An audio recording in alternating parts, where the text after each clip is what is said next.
Hello everyone, how are you? I hope you will be fine. मैं हूं DK Singh और आज मैं एक्सरसाइज 4.4 का क्वेश्चन नंबर 3, 4 और 5 को एक्सप्लेन करूंगा। इसके पहले वाला 10th के वीडियो में मैंने क्वेश्चन नंबर 1 और 2 को एक्सप्लेन किया था। तो चलिए शुरू करते हैं।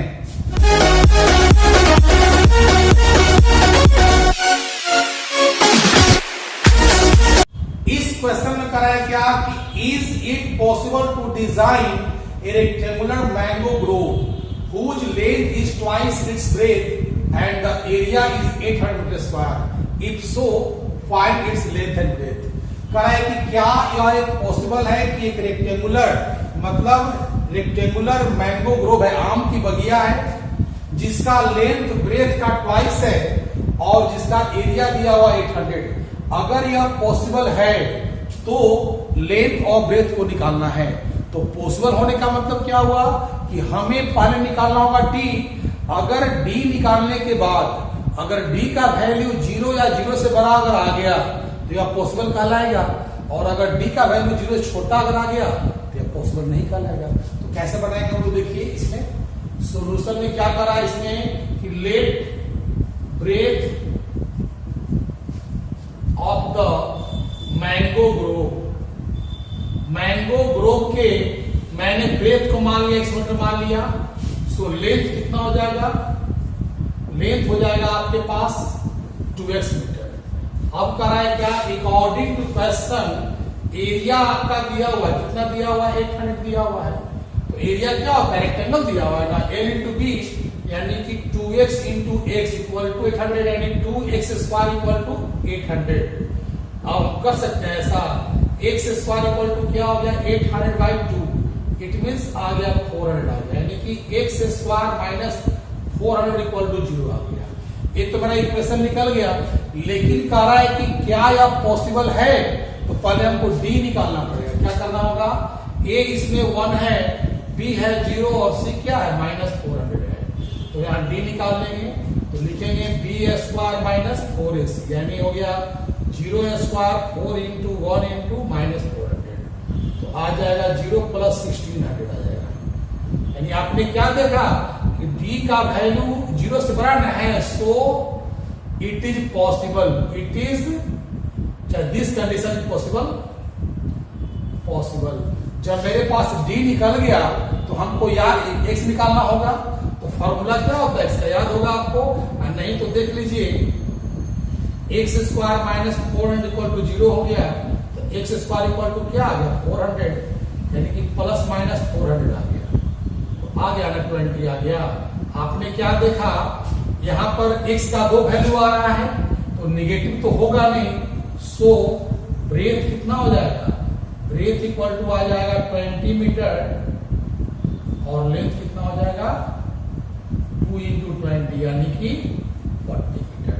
तो ये आपका हो गया क्वेश्चन नंबर 3 का सॉल्यूशन हो गया। क्वेश्चन नंबर 4 में कराया क्या कि is the following situation possible, if so determine there present edges. कराया कि अगर फॉलोइंग कंडीशन अगर पॉसिबल है तो प्रेजेंट एज निकालना है। क्वेश्चन में क्या करा है कि the sum of the ages of 2 friends is 20 years. 2 friend दिया हुआ, 2 मित्र दिया हुआ, दोनों के प्रेजेंट एज का सम दिया है 20 इयर्स दिया हुआ है। लेकिन कह रहा है क्या कि 4 इयर्स अगो, आज से 4 साल पहले दोनों के एज का प्रोडक्ट कितना था? 48 था। तो हम कैसे बनाएंगे इसको? हम अगर 2 फ्रेंड का सम दिया हुआ है, एज का सम दिया हुआ है 20, अगर फर्स्ट फ्रेंड का अगर एज होगा 16 इयर्स का तो सेकंड कितना होगा? 4 इयर्स का। अगर फर्स्ट फ्रेंड का एज होगा 12 इयर्स का तो सेकंड कितना होगा? 8 इयर्स का। इसी तरह से अगर फर्स्ट फ्रेंड का एज x मान लेंगे तो सेकंड कितना हो जाएगा? 20 माइनस x। तो कैसे लिखेंगे? सॉल्यूशन में लिखेंगे हम लोग let the present age of first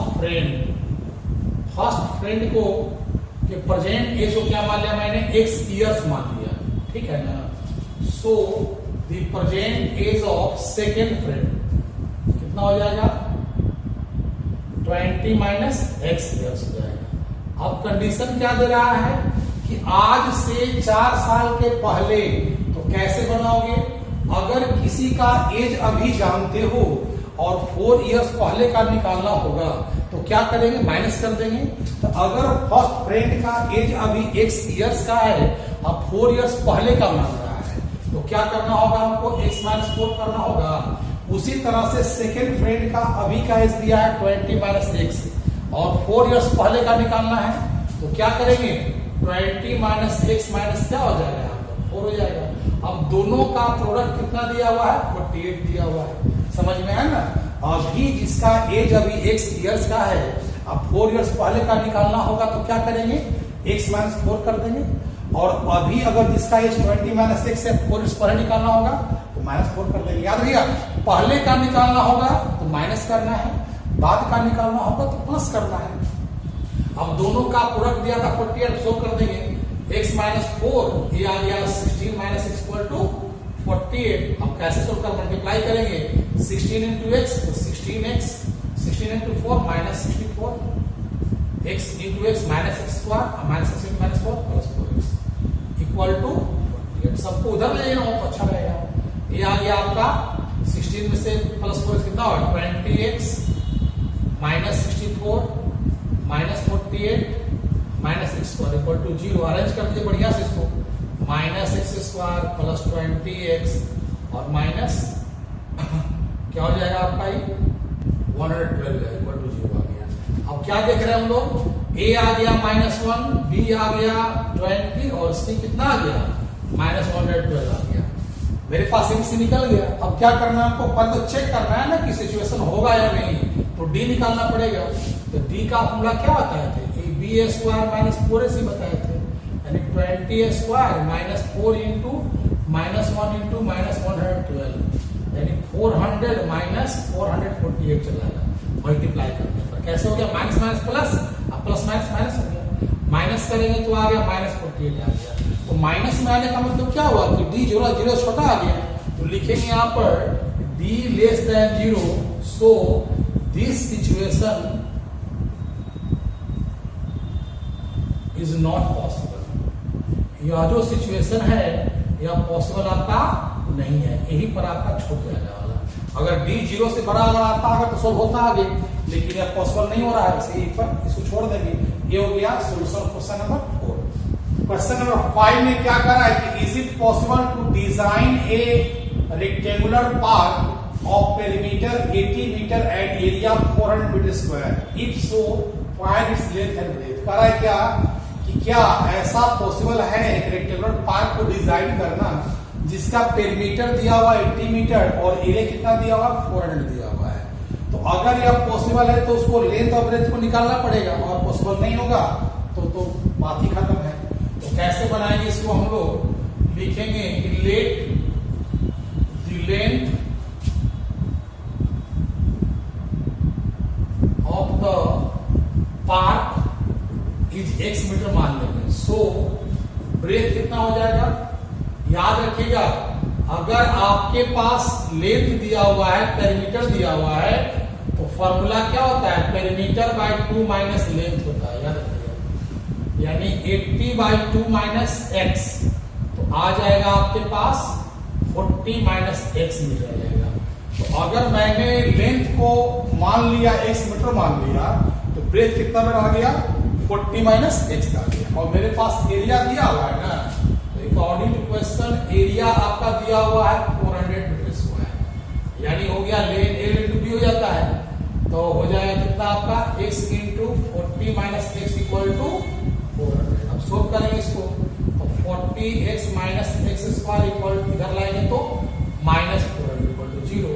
अब अरेंज कर देंगे, minus x square plus 40x minus 400 equal to 0। अब मेरे पास तो इक्वेशन आ गया। अब हमको चेक भी करना है कि पॉसिबल है कि नहीं है, तो पहले क्या करेंगे, पहले डी निकालेंगे।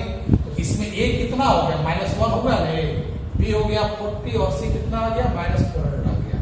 तो डी निकालेंगे पहले, B square minus 4ac means 40 square, अब 4 इंटू -1 इंटू -400, तो क्या आ जाएगा, ये आ गया 1600, माइनस माइनस प्लस माइनस 1600, तो क्या आ गया 0 ना आ गया। तो आ गया आपके पास d इक्वल टू 0, है ना 0। So this condition is, this situation बोलते हैं, सिचुएशन इज पॉसिबल। यह सिचुएशन क्या है, पॉसिबल है। जब डी आपका 0 आ गया तो कैसे लिखेंगे, आपको याद होगा मैंने बताया था कि अगर d इक्वल टू 0 आता है तो उसका प्रत्येक रूट क्या होता है, -b/2a होता है। सो अल्फा इक्वल टू क्या होगा, -b/2a। मीन्स b कितना हो गया आपके पास, b हो गया आपके पास 40, तो -40 और 2 इंटू a, 2 इंटू -1 तो -40/-2 कितना आ गया, 20 आ गया। तो इसी तरह से आप अगर बीटा भी निकालेंगे तो क्या आएगा, -b/2a, यानी कि -40/2 इंटू -1, -40/-2 कितना 20 आ गया। सो लेंथ आ गया आपके पास 20 मीटर, तो ब्रेथ भी कितना हो गया आपके पास, ब्रेथ कितना होगा 40 माइनस x यानी कि 20 मीटर चलेगा। तो जितना लेंथ हुआ उतना ही क्या हो गया, ब्रेथ हो गया। तो ये हो गया सोल्यूशन ऑफ क्वेश्चन नंबर